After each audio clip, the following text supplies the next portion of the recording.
moi aussi, vraiment contente d'être ici ce soir. En fait, je vais commencer par me présenter. Moi, je m'appelle Nadine. Je suis une fille assez intense dans la vie. En fait, le premier billet que je mets dehors ce matin, tout de suite, j'entends la phrase la plus ennuyante de la Terre. Mais mon Dieu, Nadine, t'as donc bien l'air fatiguée. Ouais, ben, figure-toi donc la grosse que j'ai baisée toute la nuit, moi, hier. Bon, au début, je me suis trouvée un peu bête. Après ça, je me suis dit, dans le fond, elle a le sens de l'humour au bout de ma grand-mère.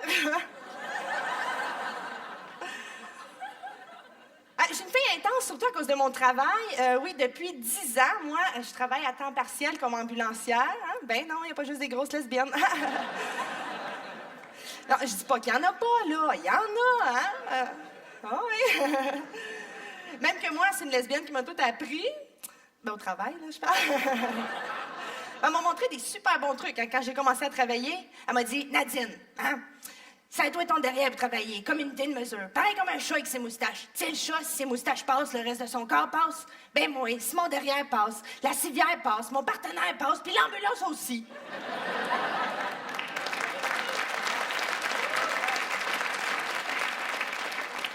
J'ai dit, ben merci, mais c'est nécessaire de me dire ça avec ta langue dans mon oreille.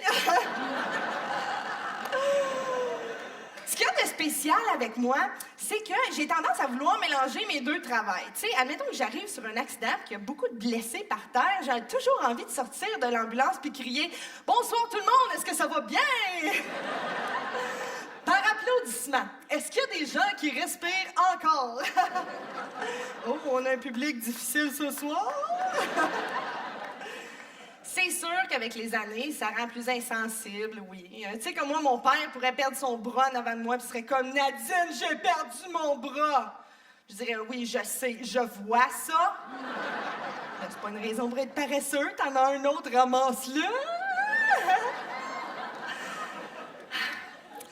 J'habite dans un quartier défavorisé de la ville de Montréal. Ouais. Et là, je vois des affaires assez intenses. Hein? Il y a quelques mois, j'étais assise sur mon balcon qui donne vue à la ruelle et j'ai vu le pire échange de drogue de ma vie, OK? Un homme entre dans la ruelle avec un sac à dos, OK? S'arrête devant une porte de vitre. La femme à l'intérieur de la maison ouvre la porte de vitre, tend une perche. L'homme met le sac à dos sur la perche, la dame entre la perche, ferme la porte, l'homme continue son chemin. Je délirais. J'ai comme, mon Dieu, c'est le pire échange de drogue de toute ma vie, je dois appeler la police. Bon, là, après, je me suis sentie mal, hein? Je me suis dit, j'ai juste un préjugé à cause du quartier. Nadine, calme-toi, c'est peut-être un homme bien normal qui est juste allé porter son enfant chez la gardienne.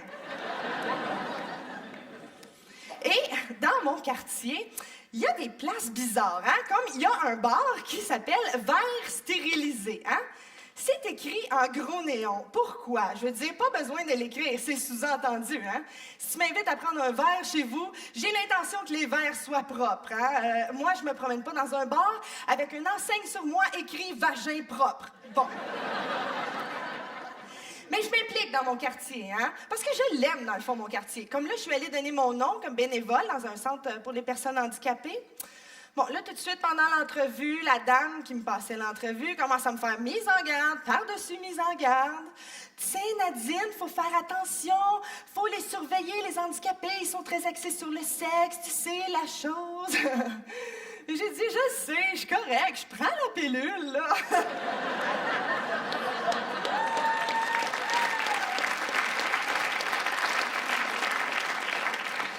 Mais les gens, en général, hein, tu sais, ils sont intenses dans la vie. On a toujours besoin de repousser les limites, l'être humain.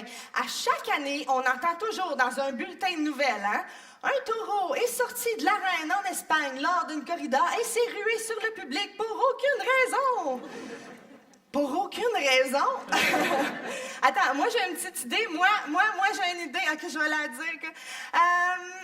C'est comme si tu prenais l'animal, là, qui est reconnu pour être agressif et imprévisible, là, que tu le mettais en plein milieu d'un arène, là, avec des gens agités autour, puis que tu lui agitais dans la figure l'affaire qu'il déteste le plus, là, un foulard rouge.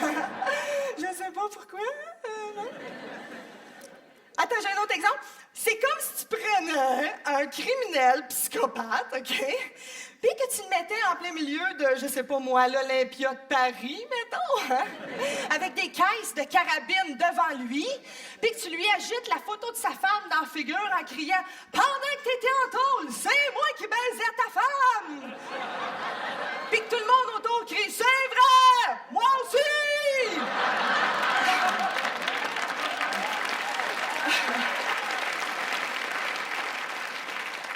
Mais pour vrai, pourquoi on a besoin de toujours pousser les limites, hein? Moi, je pense que c'est parce qu'on sent envie quand on est de même. Parce que sinon, il n'y aurait aucune moto qui roulerait à 200 km/h, hein? Sérieux, pourquoi t'as besoin de rouler à 200 km/h dans la vie quand il y a une éboulis de roche derrière toi? Si c'est ça ton problème, t'as pas besoin d'une motocyclette, t'as besoin d'apprendre à lire la signalisation, hein? Parce que si tu fais ça pour impressionner une fille, j'ai une petite nouvelle pour toi. Il n'y a jamais une de mes amies qui a fait comme « Oh my God! » T'as-tu le temps de prendre son numéro d'immatriculation? Faut absolument que je retrace ce gars-là, j'ai tout mouillé ma culotte. Oh! Mais être intense dans la vie, c'est bon, mais c'est pas toujours bon. Moi, dernièrement, je me suis mise dans l'embarras, OK? Je vous raconte ça. C'est à cause que moi, quand je parle aux gens, je suis présente. OK? Je sais pas si vous l'avez remarqué. Tu sais, mettons, tu me dis que t'as quelque chose demain et que je te revois demain, je te demande, pis comment ça a été? Tu sais, je suis là. Bon. Et il y a un de mes amis l'autre jour qui m'a dit, Nadine, quand tu me parles, on dirait que t'essaies de me séduire. Puis j'étais comme, quoi? C'est rochant, ça, là. Ça veut dire que quand je parle, mon corps fait autre chose. Ce qui est encore plus rochant, c'est que les 2 dernières fois que ça m'est arrivé, je parlais de mon jardin.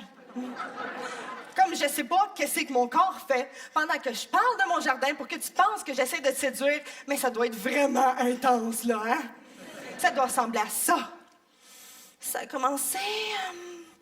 Je me suis acheté de la terre, ouais. Puis des graines. Puis je les ai toutes arrosées. Puis là, il y a des cocombes qui sont mis à pousser partout. Et là, il y avait des tomates, je tentais les tomates. Mais là, il y en a qui n'ont pas poussé, mais comment ça? C'est parce que la graine n'est pas rentrée assez creuse. Faut que t'en rentres jusqu'à la fin que t'en vas plus. Je t'ai dit, tu devrais vraiment venir voir mon jardin. Ah, merci, bonne soirée.